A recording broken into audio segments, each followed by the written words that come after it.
నమస్తే అందరికీ. విషయం ఏంటంటే గత వారం రోజుల నుంచి చూస్తున్నాను నేను వీడియోలు ఫేస్బుక్లో, సోషల్ మీడియాలో. సరే, విషయం ఏంటంటే ఇప్పుడు రఘురామకృష్ణరాజు గారు దళితుల ఓట్లు వద్దన్నారా? రఘురామకృష్ణరాజు గారు అంటమేమంటాడు ఆయన దళిత క్రిస్టియన్స్ ఓట్లు నాకు వద్దంటాడు. దళితులు అసలు క్రిస్టియన్స్ కాదు. క్రిస్టియన్స్ ఎన్నటికీ కాదురా బాబు, దళితులు క్రిస్టియన్స్ కాదు, క్రిస్టియన్స్ వేరు దళితులు వేరు అని చెప్తుంటే ఈ చెత్త గవర్నమెంట్ దళిత క్రిస్టియన్స్ అంటుంది. దాన్ని ఖండించడు ఎవడోని. అర్థమైందా? దళిత క్రిస్టియన్స్ అన్నది డూబు అంటే డూబు మనిషి. ముందు అది కంటిన్యూ చేయండి. అది దళితుల క్రిస్టియన్స్ అన్నది అసలు నిజంగా అప్పుడు దాకా మీకు అది తెచ్చుకునే వరకు మీరు దళితులు కాదు క్రిస్టియన్సే. ఎవడైనా సరే, ఎటువంటి మగోడైనా సరే, మీరు అతరది మహారాజులు మిషన్ దువ్వు నా కొడుకులైనా సరే, ఏ నా కొడుకైనా క్రిస్టియన్సే. మీరు దళితులు ఎందుకు అవుతారు? దళితులు అని చెప్పి దళిత సర్టిఫికేట్ మీద మా సర్టిఫికేట్లు అంటే మీరు ఫైట్లు చేస్తున్నారు. పత్తి లంచే కొడుకుని ముసుగేసుకుని ముసుగు దొంగలాగా. ఏంట్రదా ముసుగు దొంగలాట ఎందుకురా?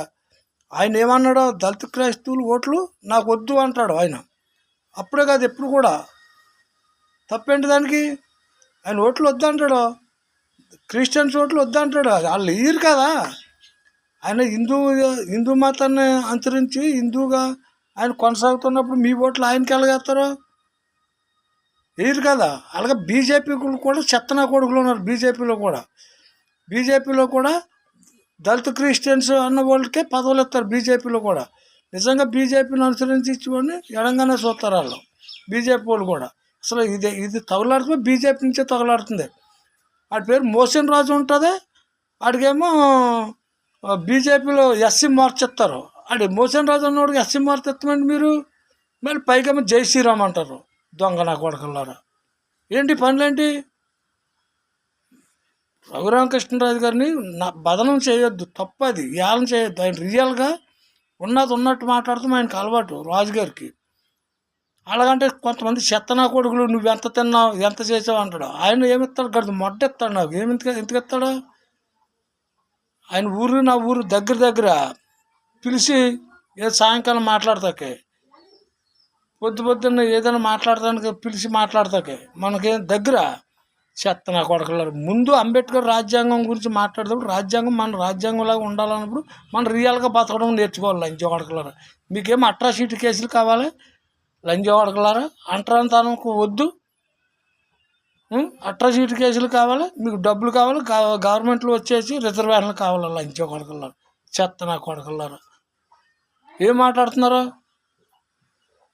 ఏదన్నా అంటే ఎవడన్నా ఏదైనా రియల్గా అన్నప్పుడు కాడికి బడి దొంగ లంచా కొడకలారా. క్రైస్తవ మతం లేదురా బాబు. దొంగ నా కొడకలారా తీసుకోండిరా, బుద్ధేశం తీసుకోండిరా. అంబేద్కర్ వారసుల కింద అంబేద్కర్ ఇష్టంలో చెప్పుకుని పోతా. ఆయన ఎక్కరెత్తం ఎందుకు? ఆడిని ఎక్కరెత్తం ఎందుకురా? చెత్త అదోళ్ళరా, చెత్త అసలు ఇటు ఎందుకు వచ్చిన పనులు అయ్యి? ఆయన దళితుల వద్దులంట, మాదిగుల ఓట్లు వద్దంట, మాల ఓట్లు వద్దంట, ఆ పార్టీకి వద్దంట. ఆయన అన్నాడా ఏంటి మీతోటి? ఆయన క్రిస్టియన్స్ ఓట్లు నాకు వేయరు కాబట్టి నాకు వద్దని చెప్తాడు. క్రిస్టియన్స్ ఓట్లు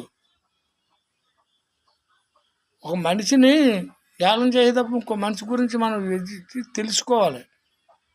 తెలుసుకుంటే రేపు సొసైటీలో మనకు గౌరవం ఉంటుంది. మనలా చూస్తారు మనల్ని. ఇంతేరా ఏళ్ళ అనిపించుకునేలాగా బతుకుతూ ఉంటుంది. కరెక్ట్ కాదు. మేము అలా ఉండం. చెత్తనా కొడుకుల గురించి మేము మాటలు పడవలసి వస్తుంది కొంతమంది గురించి. చెత్తనా కొడుకులారని 5 చర్చిలని 6 చర్చిలు వేసుకున్నవాడు నాయకుడు లంచ కొడకలారు మీకు.